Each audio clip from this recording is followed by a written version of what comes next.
मुरिया नाम के गांव में रहते थे दो भाई। बचपन से ही उनकी हमेशा झगड़ने की आदत थी। इस वजह से बड़े होने पर दोनों साथ में नहीं रहते थे। दोनों के घर अलग थे। एक भाई मुरारी लाल बहुत अमीर था और दूसरा भाई बंसी लाल बहुत गरीब था।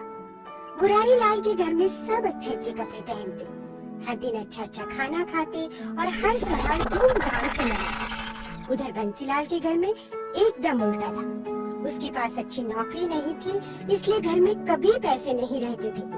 पैसों की तंगी होने से उसके यहाँ ना किसी के पास पहनने के लिए ढंग के कपड़े थे और ना खाने के लिए भरपेट खाना। मुरारी लाल बहुत आराम की जिंदगी जी रहा था और बंसीलाल बहुत कठिनाई भरी जिंदगी। बंसीलाल से अपने परिवार की बुरी हालत देखी नहीं जा रही थी। एक दिन उसने अपने भाई मुरारी लाल से मदद मांगने की ठान ली। वो मुरारी लाल के पास गया और बोला, मुरारी भाई कैसे हो? ठीक हूँ मैं, लेकिन तुम यहाँ क्यों आए हो? मैं बहुत मुसीबत में हूँ भाई, मुझे तुम्हारी मदद चाहिए। मुझे कुछ पैसे उधार चाहिए। मैं जानता था हर बार की तरह आज भी तुम कुछ ना कुछ मांगने ही आए होंगे। ऐसा मत बोलो भाई, मेरे बीवी बच्चे भूखे हैं। मैं जल्दी तुम्हारे सारे पैसे लौटा दूंगा। तुम्हारे बीवी बच्चों का मैं क्यों फिक्र करूं? चले जाओ यहाँ से, मैं तुम्हें एक फूटी कौड़ी भी नहीं दूंगा। मुरारी लाल ने बंसीलाल को अपने घर से निकाल दिया।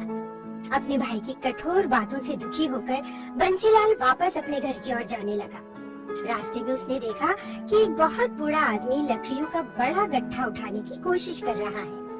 बंसीलाल अच्छे स्वभाव का था। उससे ये देखा नहीं गया कि इतना बूढ़ा आदमी अकेला इतना वजन उठा रहा है। उसने उनकी मदद करने की सोची।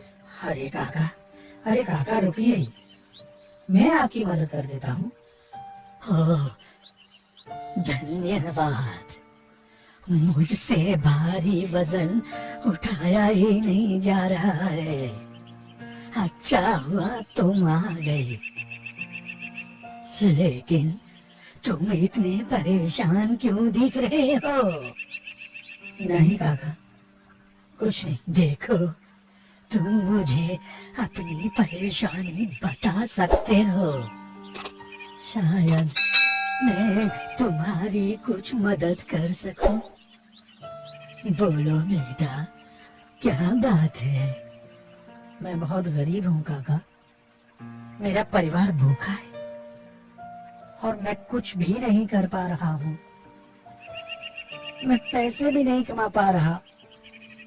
मुझे कुछ समझ में नहीं आ रहा कि अपने परिवार का पोषण कैसे करूं। अच्छा, ये बात है। तुम ये लकड़ियां का गट्ठर मेरे घर तक पहुंचाने में मदद करो तो मैं भी तुम्हारी परेशानी दूर कर सकता हूँ। क्या? सच में? चलिए, मैं आपकी मदद करूँगा। बंसीलाल ने वो भरा गट्ठर अपनी पीठ पे लादा और उस बूढ़े इंसान के पीछे पीछे उनके घर तक गया। इस गट्ठर को यहाँ रख दो बेटा। धन्यवाद। प्रभु तुम्हारी सारी परेशानियां दूर करे।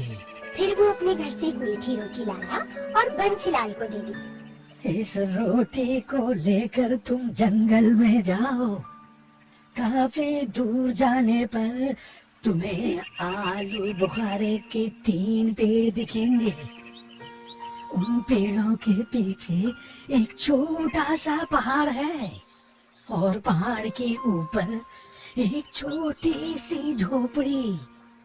वहाँ 3 बूने रहते हैं और उन्हें मीठी रोटी बहुत पसंद है।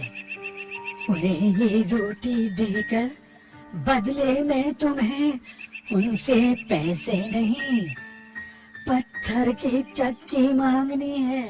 बंसीलाल ने उनकी सारी बात बहुत ध्यान से सुनी और मीठी रोटी लेकर वो तुरंत जंगल की ओर निकल पड़ा। बहुत देर आगे चलने पर उसे आलू बुखारा के वो 3 पेड़ दिखे जो उस बूढ़े आदमी ने बताए थे। उन पेड़ों के फल बहुत मीठे और ताजे लग रहे थे। बंसीलाल का मन वहाँ कुछ देर रुककर फल खाकर आगे बढ़ने का हुआ, लेकिन वो उन बोनों के पास पहुँचने में देर नहीं करना चाहता था। उसने अपनी भूख को नजरअंदाज किया और आगे बढ़ता रहा। थोड़ा आगे बढ़ने पर उसे पहाड़ दिखा और उस पहाड़ के ऊपर एक छोटी सी झोपड़ी। झोपड़ी देखकर बंसीलाल खुश हो गया और एक नई फुर्ती के साथ वो आगे बढ़ने लगा। वो झोपड़ी के अंदर गया और उसने देखा वहाँ 3 बौने थे। बूढ़े आदमी की सारी बातें सच थी। वो पहले से ही मन उस बूढ़े आदमी का धन्यवाद करने लगा। बंसीलाल ने पहले कभी बौने नहीं देखे थे। उन्हें देखते ही वो थोड़ा उत्साहित हो गया। उनके हाव भाव, उनके कपड़े, उनकी टोपी आदि देखता ही रह गया। वो भूल गया कि वो किस काम के लिए आया था। लेकिन बौने उसे देखकर बहुत नाराज हो गए। लेकिन बंसीलाल अपने उत्साह में उनका गुस्सा देख ही नहीं पाया। अचानक बौना बोला, कौन हो तुम? अंदर कैसे आ गई? बंसीलाल अचानक उनकी आवाज सुनकर सहम गया और होश में आया। मैं बंसीलाल हूँ। कौन बंसीलाल? हम किसी बंसीलाल को नहीं जानते। तुम जरूर कुछ चुराने आए हो। इसे पकड़ के बांध देना चाहिए। ये सुनते ही बंसीलाल डर गया और उसके हाथ से वो मीठी रोटी नीचे गिर गई। नहीं, मैं कोई चोर नहीं हूँ। मैं तो ये मीठी रोटी देखते ही बौनों का गुस्सा कुछ इस तरह गायब हो गया जैसे बारिश के बाद गर्मी गायब हो जाती है। अरे, इसके पास मीठी रोटी है। हमें मीठी रोटी बहुत पसंद है।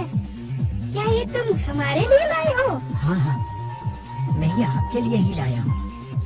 लेकिन मैं ये बेचने के लिए लाया हूँ। कोई बात नहीं, हम इसे खरीदेंगे। तुम्हें इसके बदले में क्या चाहिए? तुम जो चाहो ले सकते हो।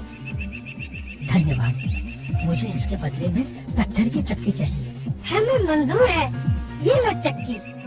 इतना सुनते ही उस बौनी के हाथ में पत्थर से बनी एक चक्की आ गई। उसने वो चक्की बंसीलाल को दे दी।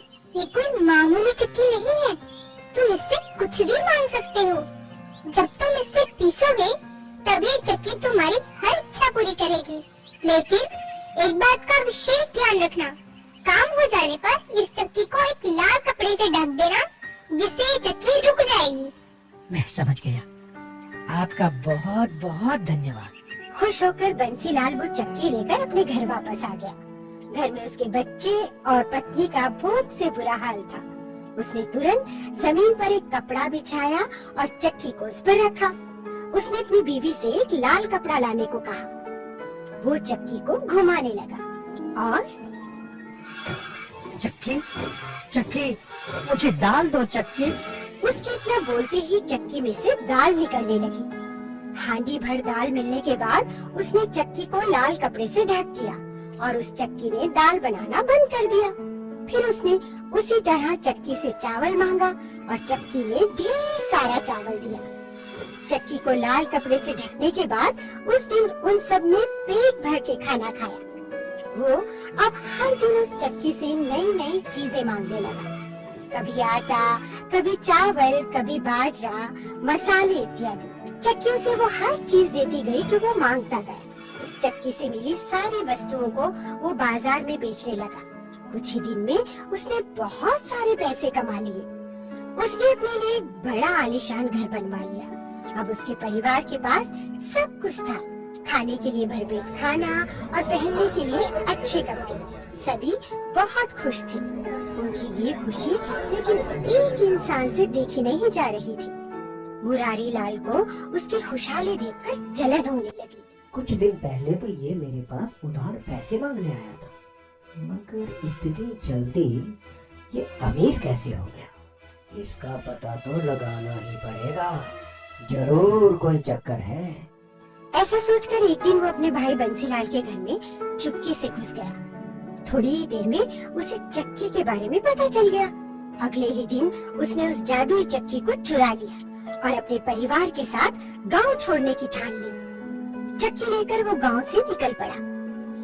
वहाँ पास ही एक सागर था जो उसे पार करना था। वो सभी नाव में बैठकर सागर पार करने लगे। बीच रास्ते में ही उसने उस चक्की को चलाना चाहा। उसने चक्की को चलाया और अपनी इच्छा प्रकट करी। चक्की, चक्की, मुझे नमक दो चक्की।